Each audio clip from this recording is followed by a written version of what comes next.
ceux qui fument, allumer une cigarette, c'est avant tout un réflexe.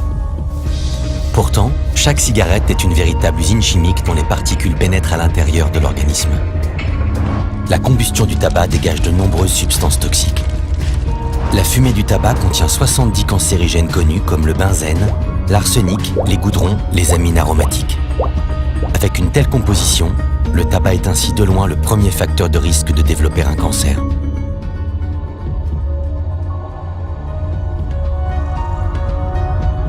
La fumée de cigarette est composée de nombreux toxiques et particules fines.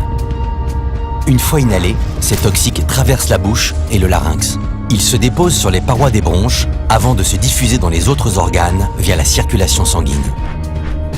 Les cellules, au contact des substances toxiques, modifient leur programme génétique, les poussant à se multiplier de façon anarchique, ce qui va être à l'origine d'un cancer. Le tabac est impliqué dans plus de 80% des cancers du poumon, dans 70% des cancers des voies aérodigestives supérieures et dans 50% des cancers de la vessie. Il est ainsi impliqué dans le développement de 17 types de cancers.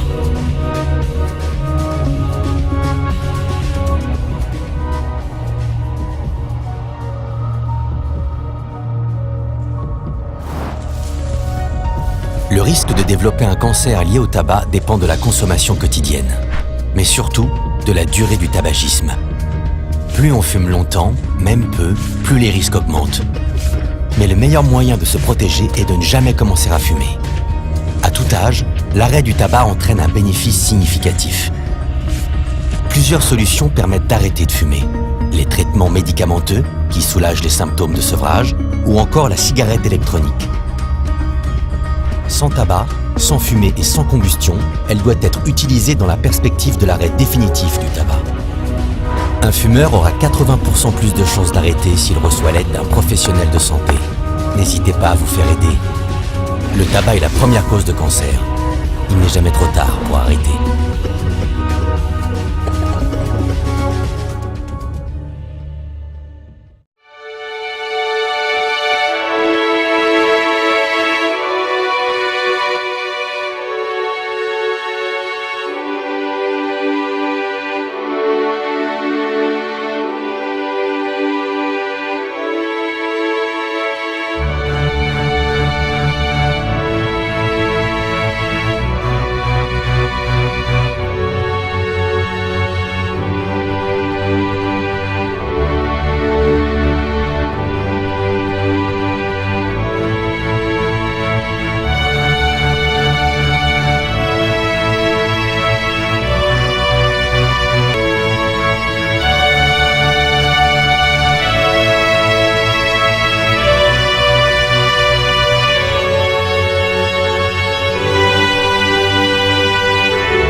L'actualité de ce mercredi, c'est aussi cette baisse massive des ventes de cigarettes en France, moins 7,6% l'an dernier.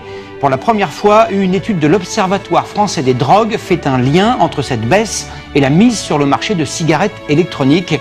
L'une va-t-elle se substituer à l'autre? Est-ce la fin du tabagisme au sens traditionnel du terme? Élément de réponse avec Gwenaël Bellec et Lionel Audibert. Les buralistes ont vendu 4 milliards de cigarettes en moins l'an dernier. Dans le même temps, la cigarette électronique connaît un succès spectaculaire. Plus de 8 millions de Français l'auraient essayé, entre 1 et 2 millions l'utiliseraient quotidiennement. J'étais gros fumeur. J'ai commencé à vapoter il y a à peu près 1 an maintenant, jour pour jour. Et franchement, je me sens mieux. Je fume encore une cigarette festive tous les semaines ou tous les 2 semaines. De 2 paquets de cigarettes que je fumais, je n'en fumais plus qu'un seul, quoi.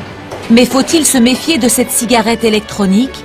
Ce pneumologue la conseille à tous ses patients fumeurs. Les risques du tabac, c'est 1 chance sur 2 d'en mourir. Le risque de la cigarette électronique est nul. Le tabac, c'est l'autoroute à contresens à toute vitesse. La cigarette électronique, c'est rouler à 135 ou 140 sur l'autoroute. Il n'y a pas de particules solides, il n'y a pas de cancérogène, il n'y a pas de monoxyde de carbone, c'est beaucoup moins irritant et probablement moins addictif.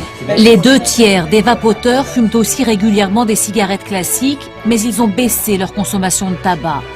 Pourtant, seul 1% des sondés auraient définitivement arrêté de fumer grâce à la e-cigarette. Je fumais à peu près depuis l'âge de 18 ans. Je fumais un bon paquet par jour. Et j'ai commencé la cigarette électronique depuis à peu près 1 an. Et j'ai plus jamais retouché à une cigarette. Avec cette cigarette électronique, la baisse des ventes de tabac devrait se poursuivre. L'objectif du plan cancer du gouvernement est aussi de passer de 33% de fumeurs à 22% d'ici 5 ans, soit le niveau de la Finlande ou de la Grande-Bretagne.